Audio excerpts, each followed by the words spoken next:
Hey guys, it's Christina here. I hope you're having the most amazing day ever. I've just finished interviewing Jan, who has been a carnivore now for 14 months. She's in her 70s and is doing amazingly well. So you'll get to see that, and I'll pop that in here for you guys to actually watch as well. Now, if you are watching this and you have been carnivore for some time and you would like to share your story with me, I'd love to interview you. So just reach out to me and I will connect with you on how we can get that happening. But bye for now.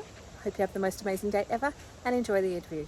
To our results. So welcome, Jan, to the channel. Welcome. I look forward to chatting with you. So one of my first questions is, how long have you been carnivore? 14 months. Yeah. Oh, awesome. So I'm at the I'm heading towards the 6-month mark now. So I'm super keen to get to like the first year anniversary and be able to look back at my results. What was the thing that actually made you take the leap to start carnivore? Well, I had several autoimmune diseases and my local GP and specialists all said, were able to diagnose me and then said, off you go. There's no solution. Just learn to live with it. And so that's when I started to do my own research. And I just happened to come across someone else who had an autoimmune disease locally. And they said, why don't you have a look at this carnivore way of eating?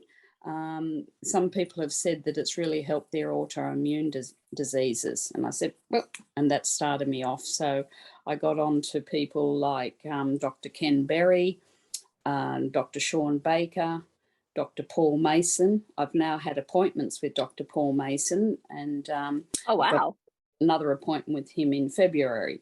So he's done all my bloods and everything. And I took the courage to go and see my local GP and told him what I've been doing for the last 14 months, and then started to tell him all the things that have improved, not necessarily the autoimmune, but a lot of other things, which now I'm realising were probably autoimmune as well. I didn't realise that irritable bowel syndrome was autoimmune, so that's gone. I don't need to take spare clothes with me anymore. I can just go out and not take spare clothes, so that's wonderful. I had dermatitis, and my hands were covered, bleeding, that's all cleared. The diseases I had autoimmune was lupus, which only affected my skin, so I was a bit lucky in that way. I've had that for 8 years, so I couldn't be in the sun at all. I would get a rash all over me, and I would be itchy, and it would actually hurt. It felt a little bit like, when you go in the sun and you get sunburned, and then you go out the next day and your skin is so sore from the sunburn. That's what this lupus on my skin was like. The rash was hideous. It's all gone. I can now be in the sun. Got a bit of a tan actually, because I'm really want to build up my vitamin D. So that's gone. But my rheumatoid arthritis, I still get flare-ups, and I've got one at the moment. And I've also got alopecia. I'll just take my cap off and show you that this is the only bit of hair I've got left. I'm getting quite used to being this bald, and I now go to yoga and the gym with no hat on at all, but I have bought some lovely wigs as well when I want to get dressed up. But at the moment it seems to have stopped, so maybe I'll save this last little bit. So it's certainly the carnivore way of eating has helped so much, to have lovely skin again and to be able to be in the sun again. But I'm still, the alopecia and the rheumatoid arthritis has not gone yet. I can't say it's in remission. Yeah,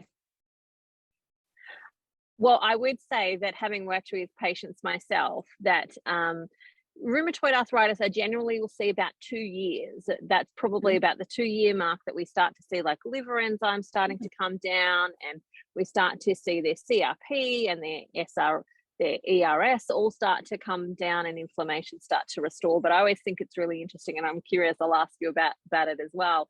that, you know, when I've worked with patients and we've reversed their, you know, rheumatoid arthritis, that their rheumatologist is not even interested in what they're doing.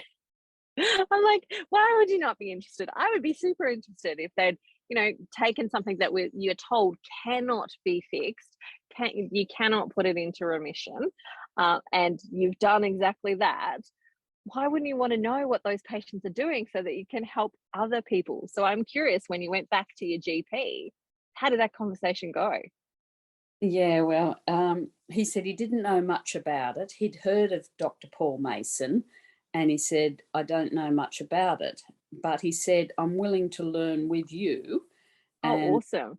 he's very worried about my cholesterol, which is at the total cholesterol is at 11.7. My triglycerides are all right, but he said, well, it's going to be whether you can maintain this long term. That was his theory. But he's I forgot to mention that one of my favourite things that have happened, and I'm very proud of myself for this, is that I've come off all my anxiety medication, which I've been on for 25 years. Oh, wow. Yes, and that was the main thing my GP and I used to always work through, you know, and I was on very high 3 kilograms of Effexor for over 25 years.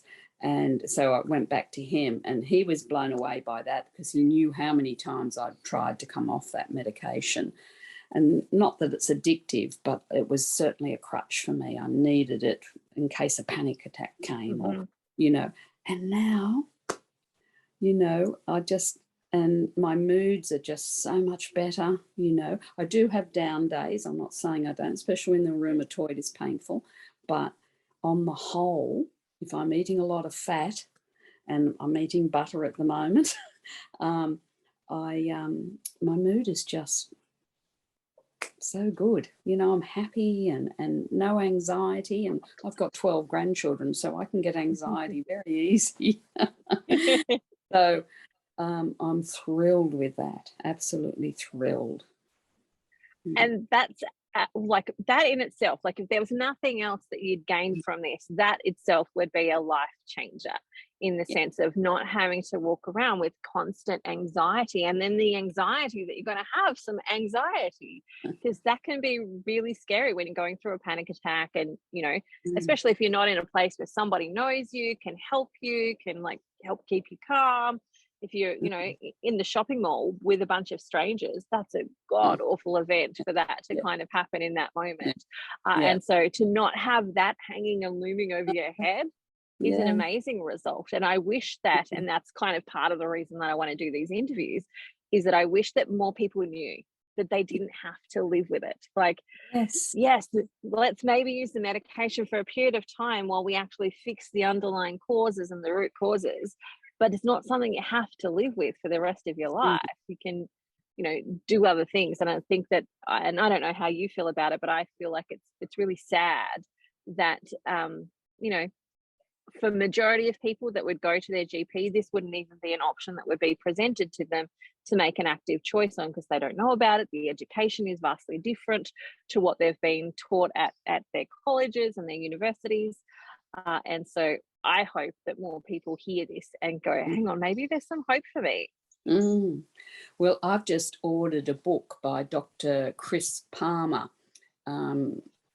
I saw him interviewed by Dr. Ken Berry, and he was talking about anxiety, and he was saying how even things like schizophrenia and post-traumatic stress disorder can be improved or put into remission by going on a carnivore way of eating. So I'm really looking forward to reading his book called Brain Energy. And I've told my GP that I'm going to give it to him. He says, good, educate. So yes, it's very. And I want to give your GP some props there, because not all of them are like that. Not all of them are willing to go down that. So that's a pretty good one. Hold on to him. Yeah. Will do. Yeah. So you seem to know quite a bit about rheumatoid arthritis then, because that's the thing I'm really working on at the moment. Yeah, so I'm a naturopath, so I work in Australia as well as several countries overseas. And rheumatoid arthritis is one of those things. Lupus as well, and I'm sure someone's probably told you that along the way as well, is that lupus is one of those conditions where it's just like you've got this symptom and this symptom and this symptom and this symptom, and they're none of these diagnosed conditions, so it must be lupus. Like it's kind of like the catch-all for a whole bunch of different symptoms, where and lupus is a symptom. And I think of rheumatoid arthritis along the same place, is that it's actually a symptom of other stuff that's going wrong. And from that rheumatoid arthritis perspective, when you start to reduce your inflammatory markers, and it depends on the medication that people have been on as well, so that's usually the thing that slows down the transition back to health, is whether they've been on medication or not, because your liver holds some of that medication, and when you take the medication out, you've got to detoxify it. And that's where you'll start to see some mood stuff happening as well, because as your liver detoxifies, it will just imbalance your mood a little bit. It tends to make you a little bit more angry or frustrated, or just a little bit more aggro as your liver does the bulk of that detoxification. But it just is, it's a little bit of a balancing act of like reducing medication, getting some ground with feeling better, reducing medication, detoxifying. And once that all peters out, like that's when people get lots of really great results. And I've seen it time and time again. And it just depends on, carnivore is absolutely, I think, the fastest way to actually achieve those results. There are other ways to do it, but they are slower. But I think carnivore is one of the fastest ways, and it's the double balance of removing the autoimmune component, getting your body back to like low inflammation, feeling happy and good. And then the regeneration part, which is where things like sardines can be really helpful to actually regenerate any sort of bone damage that's taken place, as well as our organ meats, etc. But yeah, you'll get there. You'll definitely get there. It'll just be this moment in time. You've encouraged me, saying 2 years, so I'm heading there now, and so that gives me hope. That I'm not taking anything for rheumatoid arthritis, but I use a lot of natural, like I use heat, I use vibration, and I walk and yoga and Pilates to try and keep the pain as low as I can. And I've been lucky, I haven't got any deformities yet. My poor brother is very deformed and needs a walking frame, and a girlfriend whose fingers are very deformed. So far, I've certainly got it, but it's not to the deformed stage yet. I've seen those deformities reverse themselves over time as well. It does take a lot longer. Like, the more issues you have, the longer it takes to repair. But, think about your body from this place of like, it's designed, every cell of your body is designed for you to win. It wants you to thrive. It doesn't want you to live in pain. And so when you give it exactly what it needs to be able to do that, it will absolutely do that. And so when I think of the deformities, I think about it like if you were building a house, so you've got a new piece of land, you just bring all of your, equipment on, and your bricks and your mortar and your building equipment, but you're a little bit shy on some of the material. You don't quite have enough bricks, or you don't quite have enough mortar to make it exactly how it's meant to be. You take shortcuts. And so those deformities come because over time there's not enough to actually build it exactly how it's meant to be. And so the builder has to go, well, I need to take a shortcut here. And that's what the deformities are, and they build over time. But again, when you bring in those resources again, your builder can start putting it back into its proper place and building it properly. And it just, takes a bit of time to do that. But, you'll certainly see, if your fellow siblings decided to jump on board with you, that they would find that those deformities would actually start to work a little bit better, feel a little bit better, and then eventually start to self-correct, because bone is changing all of the time. Like, it is building and breaking down all of the time. And if it doesn't quite have the right nutrients, it can't build it properly. Just like anything, if you don't have the right parts for your car, you can't make it go. That's a great analogy. That's really good. I'll picture that when I'm in pain and I'm thinking, okay, I'm just trying to get some more supplies. Yes. Yeah. And that's where I think about, from that perspective of like, there will be a little bit of pain as things shift and clean out, because there will be a bit of swelling. Like, your body will bring inflammation to an area in order to kind of go, all right, now we need to like work in this area, and it just blows it out a little bit. So there's more work room for them. And that's going to cause a little bit of pain. And then once that's resolved, it comes back down and you've got a better product inside of there versus, it going through that space of inflammation. But you'll definitely get there. 100%, I have no doubt about it. Like, you're certainly on the right path. It'll just be a little bit of tweaking here and there as you go along, but you'll certainly get there. Oh, that's good. I've got a big bike ride in New Zealand in February. I'm hoping this pain in my knee will be gone by then, because it has come and gone before. But anyway, I'll still go and I'll still ride whether I've got the pain or not. So.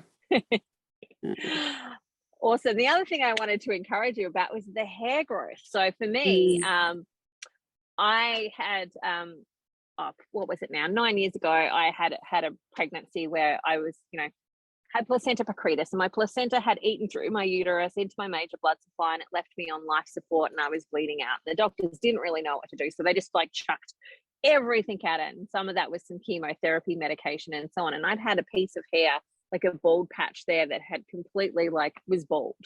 And now it's all grown back in, and I've like got all new fresh hair, and my hair has doubled in thickness in the last 6 months.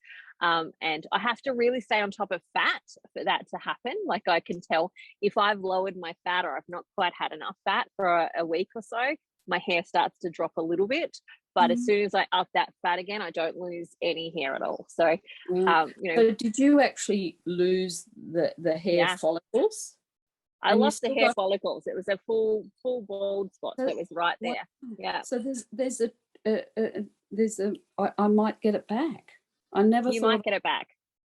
Wow, that's something to hope for. I didn't think. I just thought, well, that's it. I'll just keep buying wigs. But wow, that's even better hope. I always think about it this way, and what I talk about with my patients is that your body has a hierarchy of needs. And the hierarchy of needs is often really different to our hierarchy of needs. So like, usually we're like, we want our skin to look good, we want our hair to be fabulous, we want perfect nails, like all the outside stuff, we want to look really good. But that's kind of like the lowest thing on the list when it comes to the hierarchy of needs for the body. It's like, is the heart beating? Is there enough blood? Does the liver function? Do we have brain capacity? Like, is looking after your vital things for life. And then it moves its way out. So things like pain, even with the arthritis, like that's lower down on its list, because it's like, well, you can live with pain, but you can't live with a heart that doesn't function, and you can't live with like a liver that's not working, and you can't live with lungs that don't breathe. So it puts those things first, and then it starts to peter down. So if you see results in things like skin, in pain levels, in hair, like that's telling you that you're really starting to lift up your nutritional reserves. So that for me is all really good positive stuff, that you're moving in the right direction. Those nutritional stores are getting bulked up, and it's a matter of time, really. And there might be a little bit of tweaking that needs to take place here and there along the way, but it really is just a matter of time as to how long it takes. And if you think about it, your body didn't get to the place that it was in like in 14 months. It got there over, decades. Yeah, I'm 70, so yes, along of drinking green smoothies, spinach every day. Yeah, not knowing that it was hurting my body. Yeah. So I'm curious, when we're talking about that, what was life like dietary-wise for you prior to starting Carnivore? Let's get off as all the meat I could. I've always liked meat, mainly chicken, and I'd always have a big plate of salad. Oh, love salad.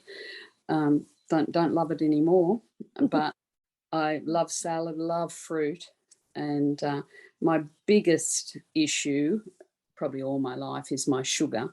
I don't just like sweet things,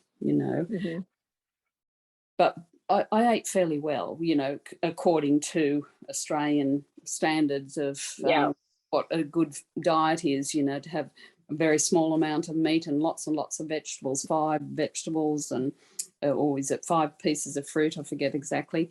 And that's what I did, and I've been very disciplined how I eat. And So that's how I've eaten for years and years and years, and got onto all the smoothies. So I would juice spinach and kale, and I'm trying to swallow it. And I was thinking, I'm doing so good for my body, drinking this every day. And then I'd go to the deli and get one of those little grassroot shoots and have a shot of that, thinking, yes, now I'm going to feel terrific. And all that's tended to happen is I kept getting autoimmune diseases. So, yeah, and it was just such a mind thing. I had to swap. What, eat fatty meat? What? Mm-hmm. Not salad, not fruit. It was such a big, working on my brain, and, so I'd start with tiny little bits of meat. You should see what I eat now. Great big tea. Lots of fat. And for Boxing Day, I had my son and some grandchildren, and I got them some tomahawks. I think that's what you call it. Yeah. And they just loved it. They woofed it down, but when I had it out on a platter, all these great big pieces of meat, they were quite, can you eat that, Nana? Can you eat all that? And I love fat now. Just love it. Never. I mean, yes, I used to like fat when I was growing up, and most people used to cut it off. But so that was easy for me to go back onto fat. Butter was a bit hard because dairy hasn't been kind to me, and I don't eat. Have very little dairy, just the butter and eggs. But I couldn't have eggs to start with. That took a good 8-9 months before I could have one boiled egg, and I didn't get a reaction. I didn't have to rush to the bathroom.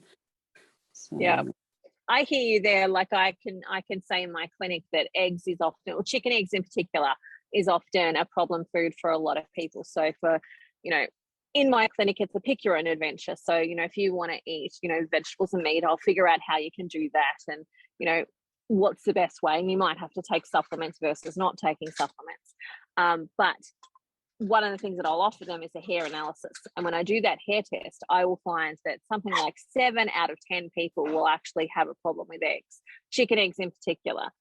Less people have problems with duck eggs and quail eggs, but certainly chicken eggs tend to be a bit of a problem. So you're certainly not alone in that. And I think, unfortunately, some of it is the practices in the farming industry in order to make enough money, etc. But others are, we've just got, too much stuff that's causing problems that eggs have to go.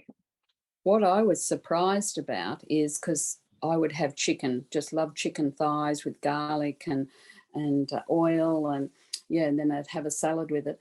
I'm not liking chicken hardly at all. I rarely eat it now, and I think it's because they're just not fatty enough. And the same with fish. I struggle with fish because it's just fatty enough and not fulfilling enough as a nice big steak. Yeah, I hear you there. I know for me personally, if I eat chicken, and one of the reasons I started Carnivore for myself was that my blood glucose was completely out of range and I needed to hone that back in. And chicken will generally raise my blood glucose. It will also, generally, I won't lose weight if I'm eating a lot of chicken. So I try to keep it minimal, but, we're a family and we have to sort of sometimes budget. But I know chicken tends to be a bit of a problem food for me as well. I love it. I certainly love a good chicken thigh, but I try to keep it fairly minimal and I've got to make sure my other meals have got quite a bit of fat, or I've got to put a big chunk of butter on them to actually eat it and not have some of those problems with it. I don't know if you've heard of Dr. Anthony Chaffee, but he was saying people with autoimmune diseases really need to be quite a bit more strict and maybe stay away from chicken and pork till your body, hopefully. And I love pork, especially pork ribs, but they're not kind to me either. But I'm hoping one day further down the track I might be able to go back onto that. But while I'm trying to do all this healing, I'm going to be as strict as I can be. Over Christmas and New Year, over Christmas. I hear you there. I hear you there. Like, I think, and you know, one of the things you mentioned was it's a mental game, like having to change your thinking around food. And like, you know, we've all been educated by the food pyramid. We've all been educated, you've got to eat more vegetables and that's the way to get healthy. And I think even here where we're camping at the moment, there was a couple of people who have got some significant health issues. And my husband just kind of talks to them. He's like, oh, you should talk to my wife and maybe you should do carnivore. And he's like, the guy, this one in particular, was like, oh, I was thinking I probably needed to go vegan. And I'm like, that's the way that our education system is, though, right? It's pushing people more towards that. And they don't realize that there's all of these toxins within these plants. And that, you know, they're causing significant issues for a lot of people. Now, yeah, sure, there's some people that are not feeling unwell at this moment in time from them, but maybe that will catch up with them. But for a lot of people, you know, we don't think we need to get rid of the vegetables as the solution to our problem. We think maybe the sugar, maybe the meat, but certainly the vegetables tend to be the last on the list that most people think about because of our education. Yeah. And my daughter's vegan, and I visited her recently, and we get on really well. But she made me cook my meat outside because she couldn't bear the smell of it. But that's all fine. Yeah, she is worried about my cholesterol and my heart, and but she can see that I'm looking really well. I'm feeling healthy. I'm energetic. You know, all those pluses. And she knew how much I love being in the sun. One of my favourite things was grabbing a book and going and reading in the sun. And I hadn't been able to do that for 8 years. So, you know, I find that very relaxing. And yeah. So, I want to add to, that's a really perfect point, because one of the things that I see for a lot of people is whatever your body needs to get your attention to be able to do the things is whatever it'll take. So for some people, that's like, you know, eczema on their face, or other people, it's like not being able to run or walk. Maybe for you, it was like not being able to sit in the sun. It was, you know, painful enough to get your attention to go, I need to do something about it because I'm missing out on one of my favorite activities. Oh, that's another great way of looking at it. Yeah, thanks, Christina. You're giving me so much joy today. Just talk to you. It's giving me hope as well. The other strange thing about you've got to change your mindset is eating at a certain time. And it's just me and my husband here. So he's got quite used to me not having breakfast anymore. We used to always have breakfast together and then lunch together and dinner. Now with my strange eating times, I'm not hungry till 11, 12, 1 o'clock. So I don't eat till then. And he's already had breakfast and lunch by then. And then dinner, he says to me, your steak's much bigger than my steak. And I said, yeah, but you're still eating vegetables. I just want the meat. And but that mindset too, the hardest thing for me, one of the hard things, was socially, you know, because I loved going to coffee shops with girlfriends and, you know, we'd get a cake and, you know, we'd have lunch. But I've learnt to work around that as well. So I'll go and I'll have hot water. Sometimes they charge me for it. Sometimes they don't. And if I'm really weak, I might have a gluten-free cake, but mainly I just don't have anything. They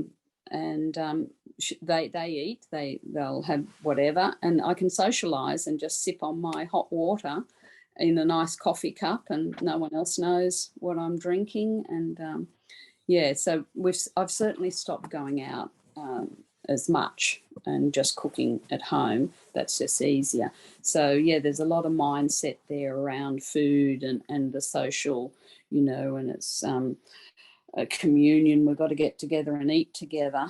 You know, that's had to stop for me to a certain extent. But now I just think I'm fueling my body. I'm not eating for a social occasion. I've got to put in my body and what it needs, not what socially it needs. Yeah. Well, one of the things that I think about is it's a really good idea to just see what you can tweak and change. So you don't necessarily need to miss out on the social engagement altogether, but how can you make it so that it's going to be beneficial for you? Like, can you eat before you go so that you're actually not hungry because you've already had something? Even if it's just something little, like, you know, a little bit of butter or a can of sardines or something along those lines that you can have before you go, so you're actually not really hungry. And when you get there, what would you order that would be good for you? And for you, it's water. I'm still having some herbs, so I will have a chamomile tea maybe. For, you know, and then changing the mindset of what is the purpose of coming together. The purpose is to actually connect with people. It's not actually to sit there and eat cake, like, because you could sit there and eat cake by yourself any day of the week. It's to connect with people. And so make the event all about the connection. And I think that's one of the challenges that I usually will set myself little goals, like how much, this is a secret goal that I have when I'm going out with people, is how much can I make them talk so that they don't eat their meal? Or how long can I stretch out them eating their meal because I've made them talk so much? And with like that, just intention is about creating conversation and making them feel really good and feel really loved because I've been engaged and interacted with the conversation and really listened to them and heard what they've got to say, versus we're focusing on the food that we're eating, but we're sitting in the same space. And setting those little intentions that can just like change the game a little bit. Yeah, another great thing. Thanks, Christine. I'm really learning from you. Another one that I really like to do is, you know, when we've gone to like potluck dinners where everyone brings a plate, like my challenge is always to be the person that brings the most delicious thing that's really, really wholesome. And so like that's when I will get like a leg of lamb and I'll do like the 4-hour or the 8-hour really slow cooking and braising of it. So it's like the most delicious thing there. And, you know, everybody else might turn up with some chips or whatever. And or a salad, and they're all like, oh, I really want to eat lots of what you've got there. That's great. So to set these little goals, but also really just make it about the connection. Like, what have you been up to? Like, and thinking of some really great questions. Like, I know a couple of years ago we were at a family Christmas and everyone was like, so how's work? And I'm like, really? You want to talk about work? And my question was, what are you passionate about right now? What are the things that you're really passionate about right now that really light you up, that you're excited to do, you can't wait to get into, or you really want to learn more about? And that's where you get into like interesting conversations, when you start to get people to talk about their passions. I'm going to write that down. But it's one of those. Now I'm getting my notes. You like that? I like it. What are you passionate about right now?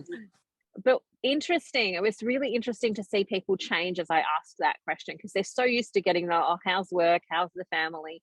Type of questions, that it took them back, and it took them a minute or two to really think about what their answers were, because no one was asking them, what are you passionate about? What are you excited about? What are you really into right now? And engaging in those types of conversations. That'll probably help me with some of my teenage grandchildren too, because I'm struggling to know what to talk to them about, you know, so that's a good opener for them too. Yeah, I love it. Yeah. So you mentioned your husband. Has he come along the journey with you? Like, where is he? Is he started? Well, unbeknown to him, he's just out there, but unbeknown to him, he's become keto.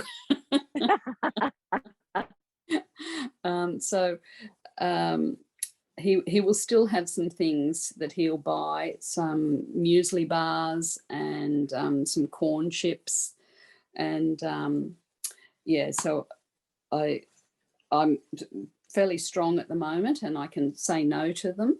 But that was hard when I'd be munching on a lovely chocolate coated granola bar or something, and then he'd get out the corn chips and have a bit of cheese and wine, and so it's been hard, but on the whole he's very supportive, which is great, you know, and he tells everyone, oh, look at Jan here, you know, she just eats this now, and you know, she's doing so well, and so he's very encouraging, but not to the point where he doesn't like fat, so he's struggling with the fat. So I'll give him a nice piece of steak, you know, with a bit of fat on it, and he cuts all the fat off. So I go over and eat all the fat off his plate.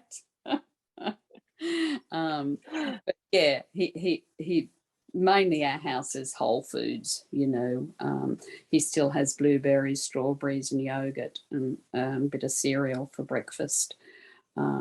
But yeah, we don't have any junk food besides his muesli and the corn chips, and I'm hoping they'll disappear this coming year.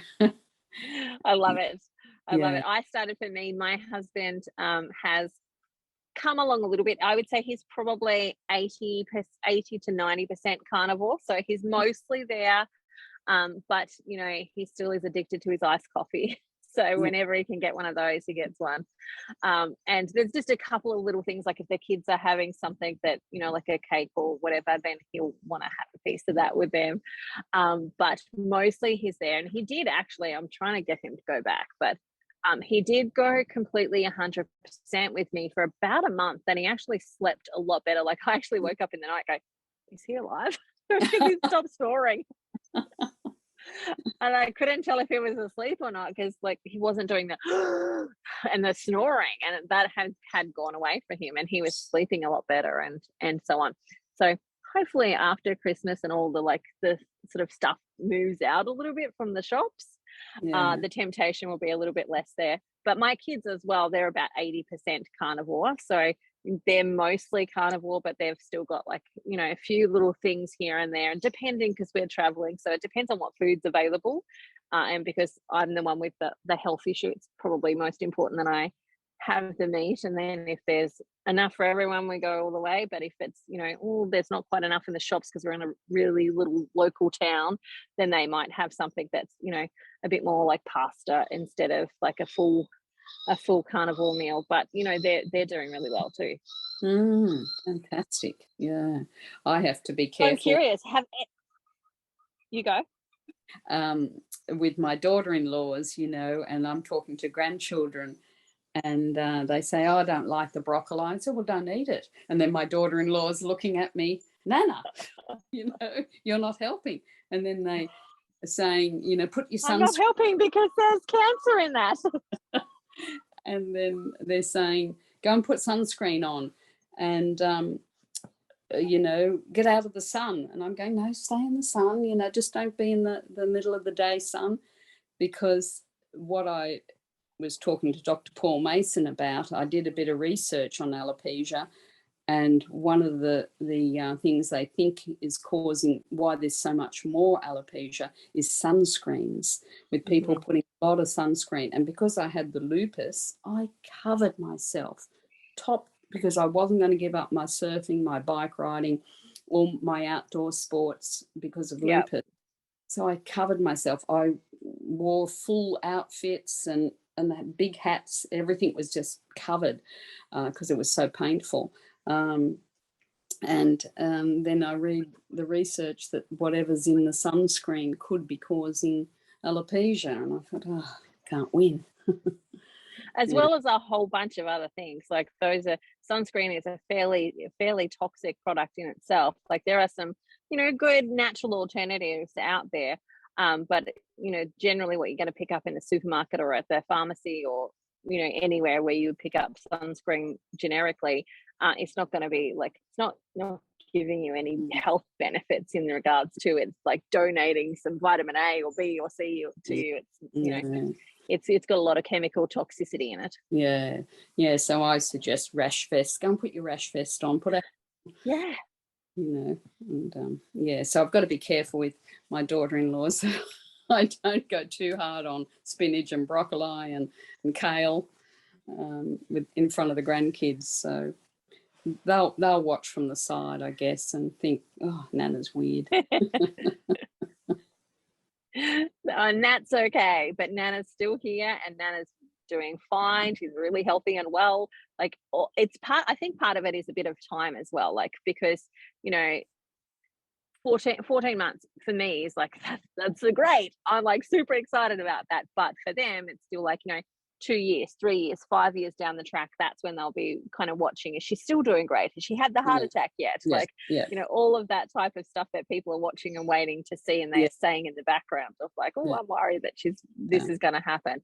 And the health benefits, like when they see that, you know, the rheumatoid has gone into remission, your hair started to grow back, that you're feeling really healthy and well, like all of that type of stuff, it just becomes more evidence to them that they go, oh, maybe there's something in this. But I have a bit of nutritional verbal diarrhea. Like I call it nutritional Tourette syndrome, where, you know, I used to love that my kids loved Brussels sprouts, and now I'm like, oh my God, there's like 137, you know, carcinogens in that Brussels sprout. Don't eat it. It's trying to kill you.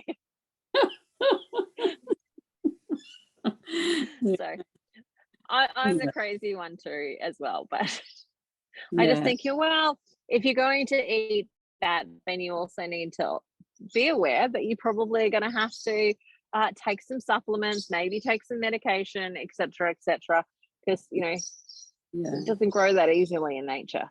No. And I mean, I only did it for my health, but I lost 10 kilos. So that's the biggest thing, yoga or Pilates. And the girls say, look at you, you look terrific. What are you doing? Oh, I'm eating meat. And how did you lose your weight? And I didn't do it to lose weight. I didn't really have a huge weight problem. I mean, it feels great now to have lost that 10 kilos. And I lost it so quickly, within 2 months. And, you know, so that was that's awesome. Just a bonus.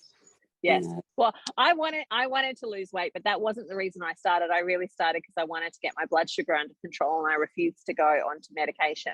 And I'm like, well, if I'm going to not take medication, I need to be responsible for this and do something about it. And, you know, I knew the fastest way to reverse that was to go carnivore. So I made that decision, and then I lost 36 kilos so far.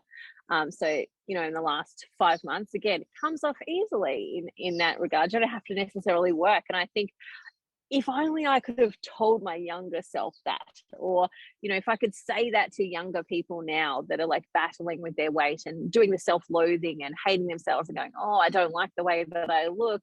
Like, if only I could impart to them, just eat meat and fat, and you'll actually lose that really quickly, and you won't have to have all of that head shame and the baggage and all the other garbage stuff that we tell ourselves rolling around in your head, that you carry along with you and use it to kind of like not love yourself. It's too short to not love yourself. And my poor teenage grandchildren, their faces are breaking out in acne, and, you know, and they're piling makeup on to cover it. And I think, oh, only you could. But anyway, hopefully they'll... Only you could know that like 90% of the weight in your hormones is fat, cholesterol. It's made up of cholesterol. And so if you don't have enough of it, your body will make some to make up for it. But again, if you're not consuming it, you're taxing the engine versus feeding it. You're so good, Christina. Thank you. I've learned so much off in this short time. Thank you very much. Thank you. You're very welcome. I would love to know, though, what has been one of your biggest challenges going carnivore, do you think? I think the social, because I'm a very person. I need people to energize me. The sugar, coming off the sugar, not, you know, I would get a packet of chocolate biscuits and eat the lot. I'd get a bar of chocolate and eat the lot. It's getting easier, so much easier. You know, I had a bit of cheesecake on Christmas Day, and it was just awful, you know. So it's, my sugar addiction is, I didn't even realise I had it. You know, I always said I had a sweet tooth. You know, at 4 o'clock in the afternoon, I need to top my energy up, so I'd have chocolates, you know. And, even at work, you know, there was always chocolate bar in the staff room, you know. So,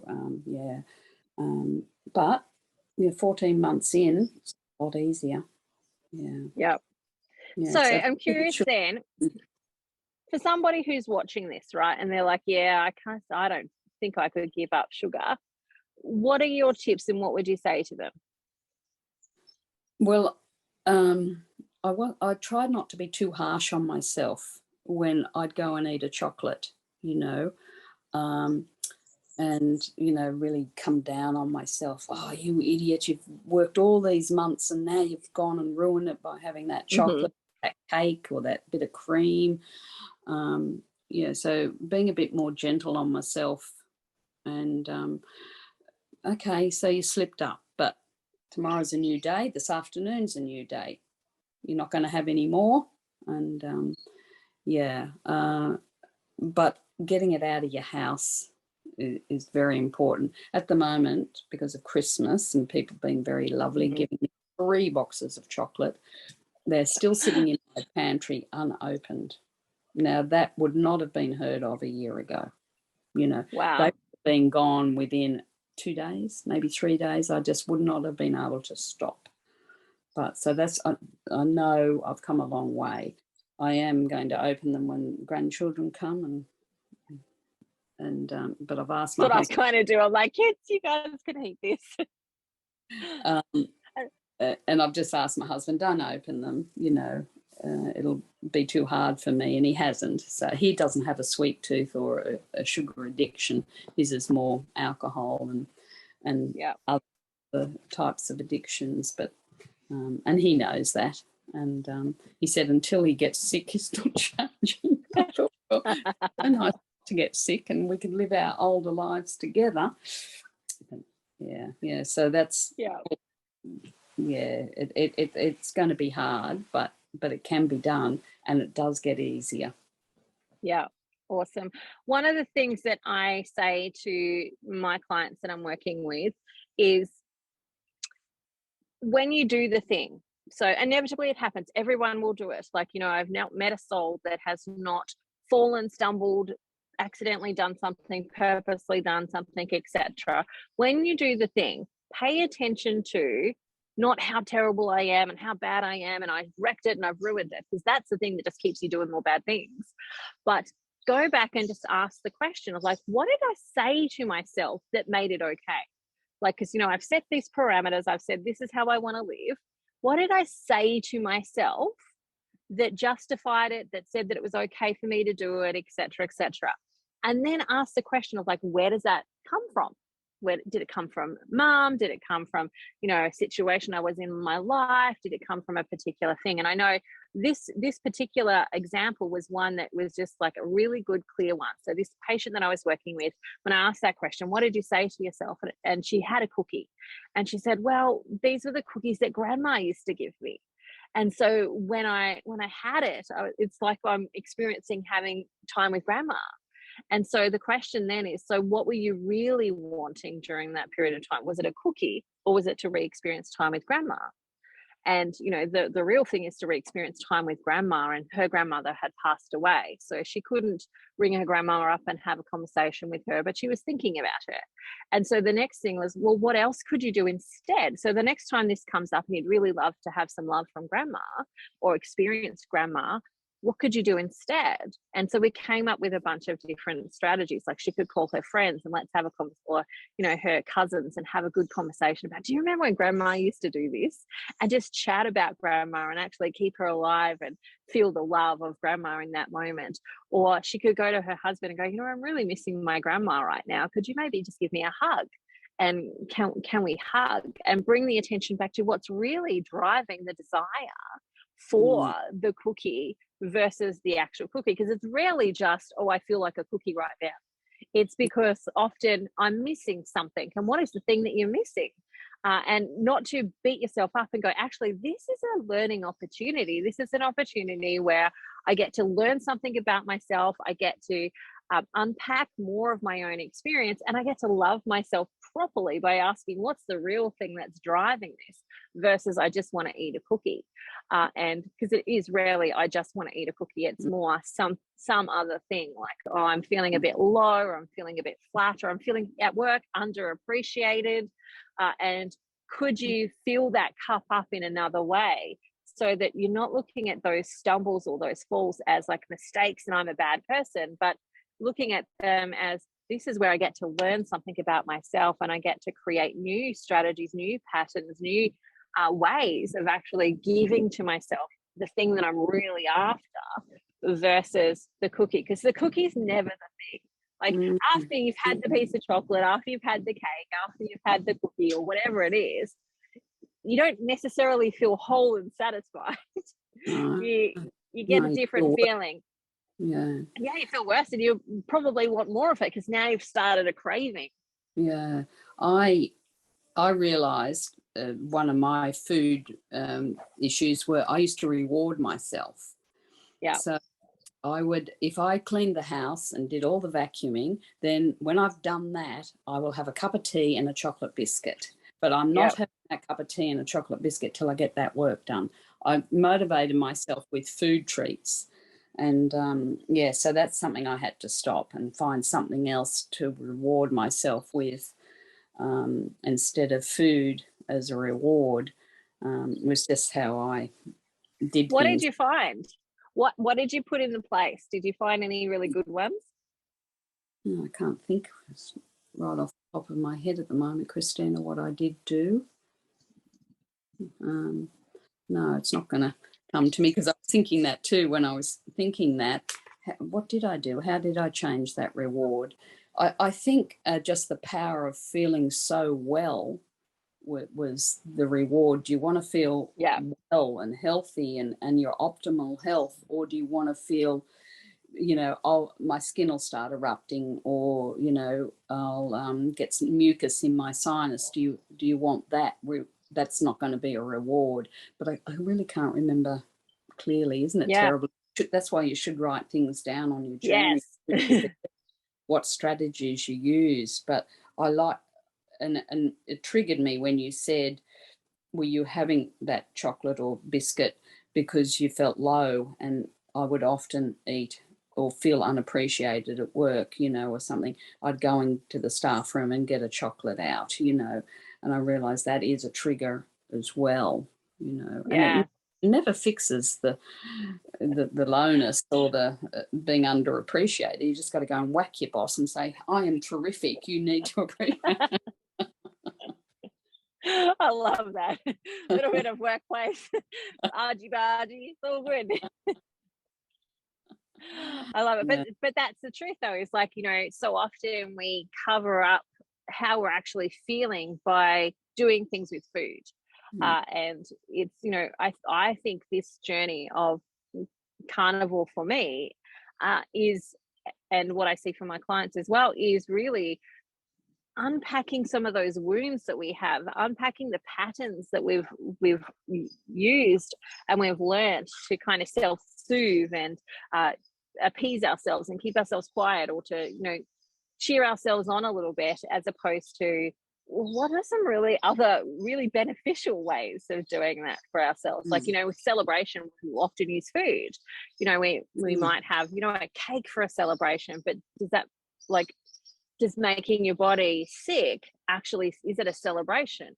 Wouldn't, doing something that's like, maybe it's the day when you go to the spa and you have a really nice treatment, or, you do something that feels really good for you, like going and swimming in the ocean or whatever that is. Like, it's different for everyone what those things are, but wouldn't it be greater to have something that actually feels like a celebration, as opposed to now I've got a food hangover?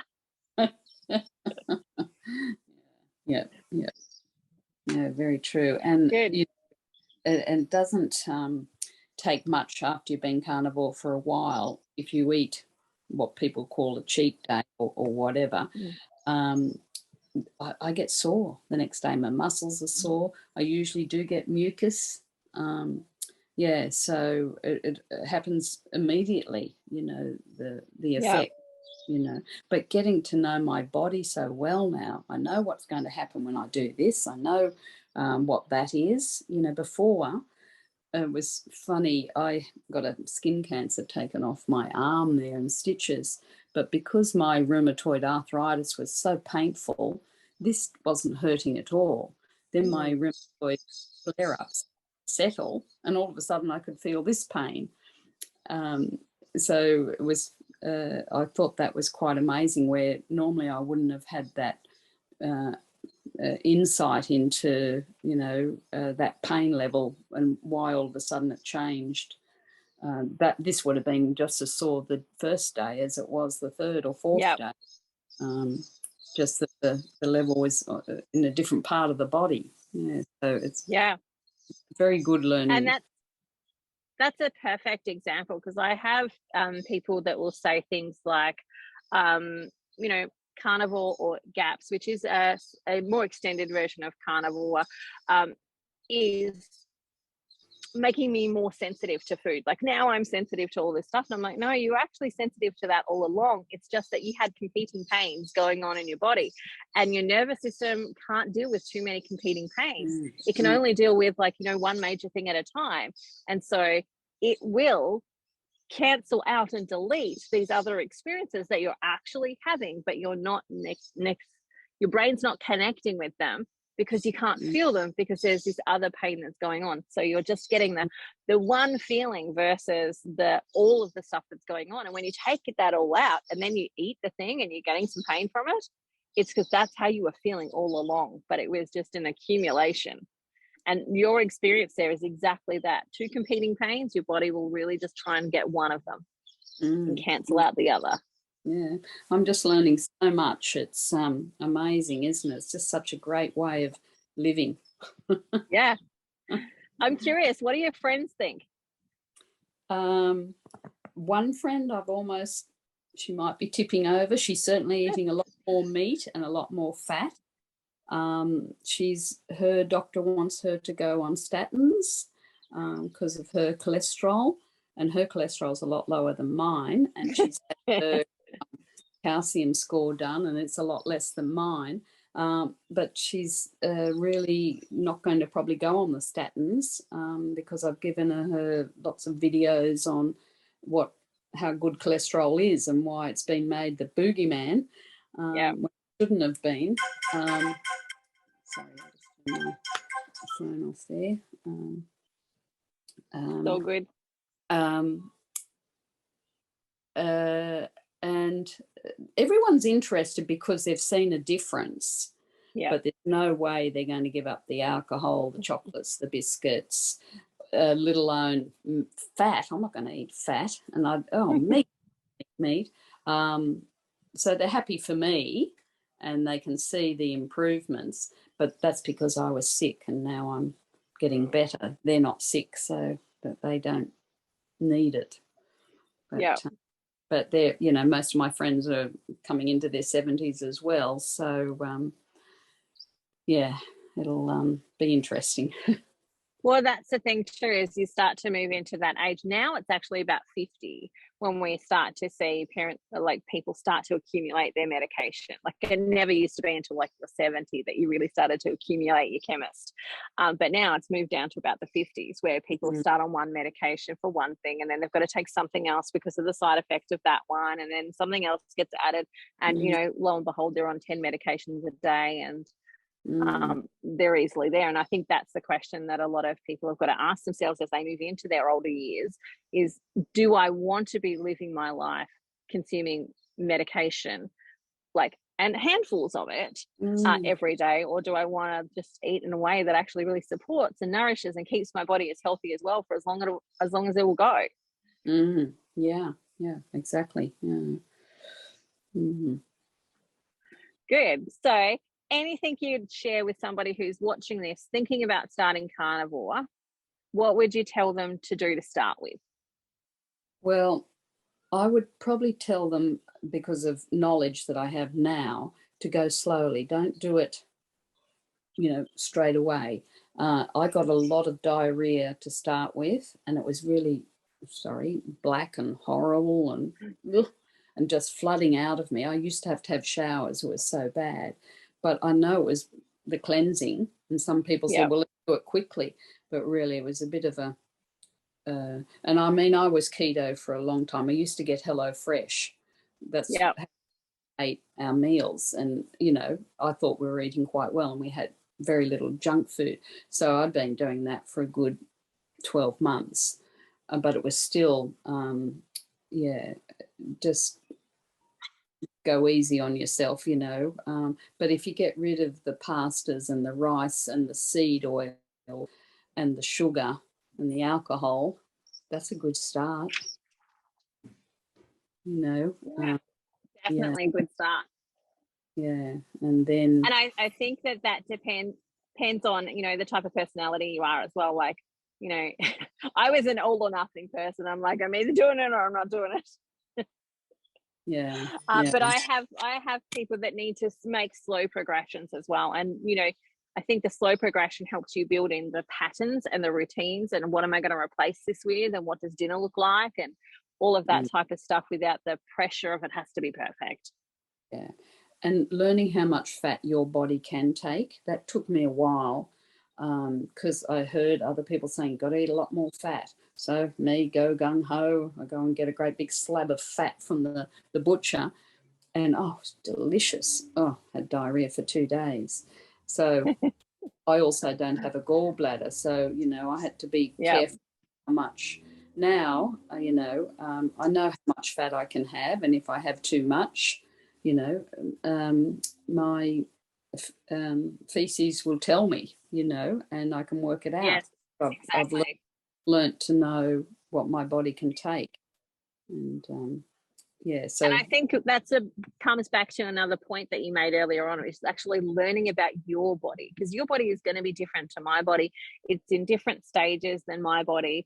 And what, you know, you don't have a gallbladder, I still have a gallbladder. So your body's going to need different things than what my body's going to need. And the way that my body's going to do that is slightly different. But this pathway is about learning about how your body functions and how your body works and what's better for your particular body and so on. And I think that that's missing a lot today, that most people don't know. Most people don't know if they've got constipation that they probably need either a bit more fat or a bit more water. They don't know that if they've got diarrhea, then maybe they've had a bit too much fat. It is like, yummy. Those aren't common knowledge. It is definitely yummy. I'm with you there. So what is your favorite thing to eat at the moment? T-bones. Yeah. About this size, big fat T-bone. I'll have one a day. I love it. Could you have imagined a time prior to starting Carnivore where you would give yourself permission to eat a T-bone every day? I probably would have eaten about this much off it, you know. And the other thing I found that I quite like is eating cold steak with a bit of the next day. If I can't eat the whole T-bone, which I rarely can, I mean, mostly can, but yeah, I'll have it cold the next day, and that's great for traveling. You know, when we did our 3 months over to Western Australia, I always had cold steaks in the fridge. I do eat a little bit of sausage, but I'm careful with where I get my sausages from.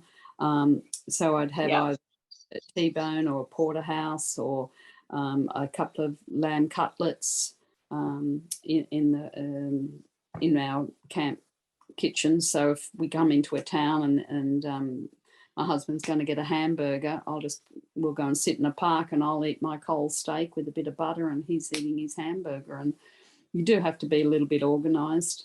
And we just flew down to Melbourne, and I was asking people, are you allowed to take, you know, meat on a plane? And so I'm learning all this. Yes, you can take. I took uncooked meat in an esky on the plane, and cooked it when I got down to Melbourne, and yeah, you know, and then had cold cuts the next day when everyone else was having hamburgers or whatever.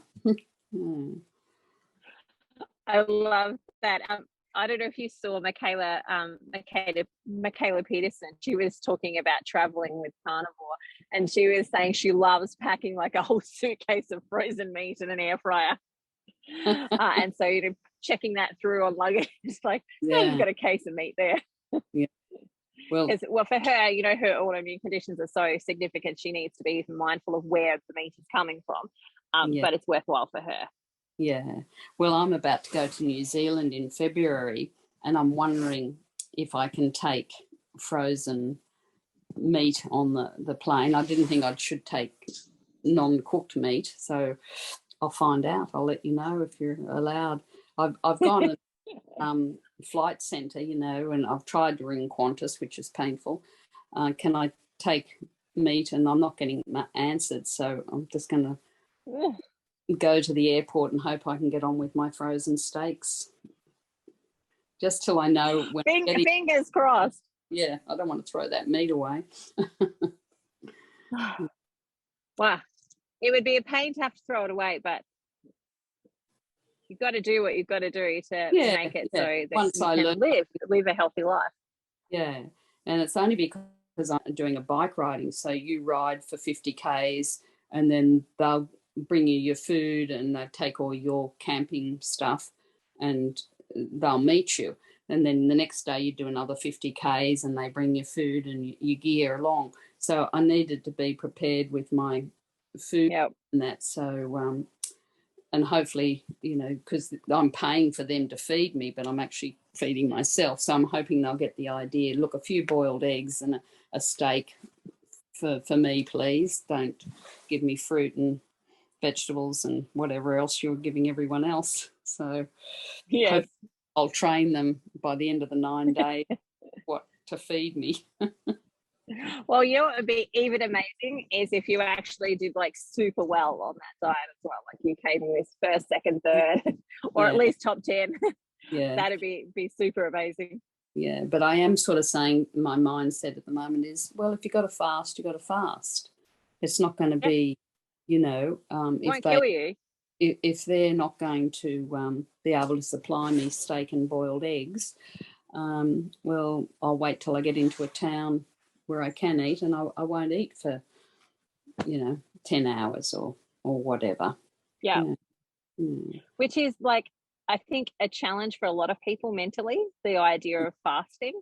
But at the end of the day, it's actually not going to kill you. It'll put you into autophagy where your body's doing some cellular repair while it's doing that as well. So, there'll be benefit even if that's what you have to do. Hopefully you won't, and hopefully they'll be like on the ball and be able to help you out. Yeah. But even if you do, there'll be some benefit there for it as well. But I think one of the key things you said there is preparation. Preparation, I think, is the key for being successful. And that's like when you're not prepared, that's when you're likely to have the stumble and the fall and to eat the thing that you don't want to be eating right now because there's nothing else to eat and you're starving hungry.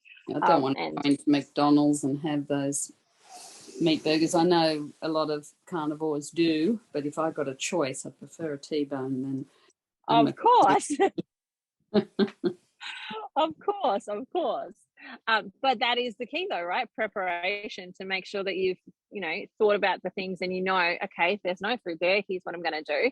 Even in knowing what you can go and get if you walk into a supermarket, like, I can go and buy this and this and it's already cooked, or I can buy this and this, and like a can of, sardines probably is one of the easiest ones to grab in some spring water and a bit of butter and put it on, and you've got something to eat. It might not be your favorite meal, but it's still going to be better than nothing. And if you can plan ahead for those types of things of what you're going to do, then you don't have to think about it and stress because you already know.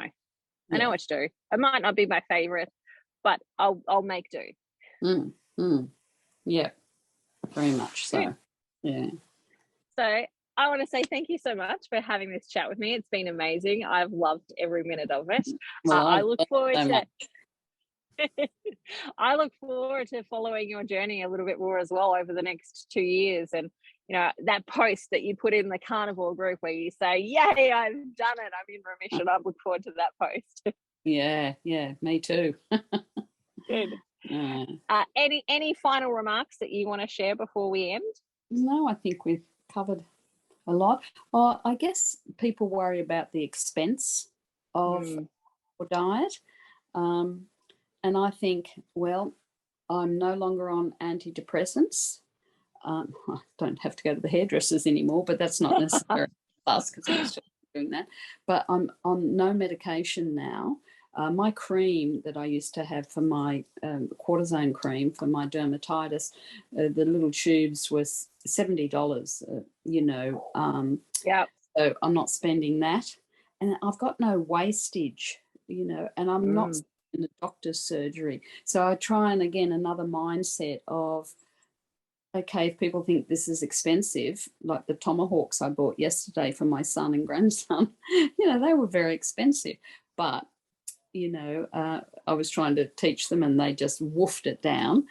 And I think it's really how you think about things. You know, I love that I've got no wastage. I mean, I used to have a worm farm and all my scraps and everything. I don't have scraps. So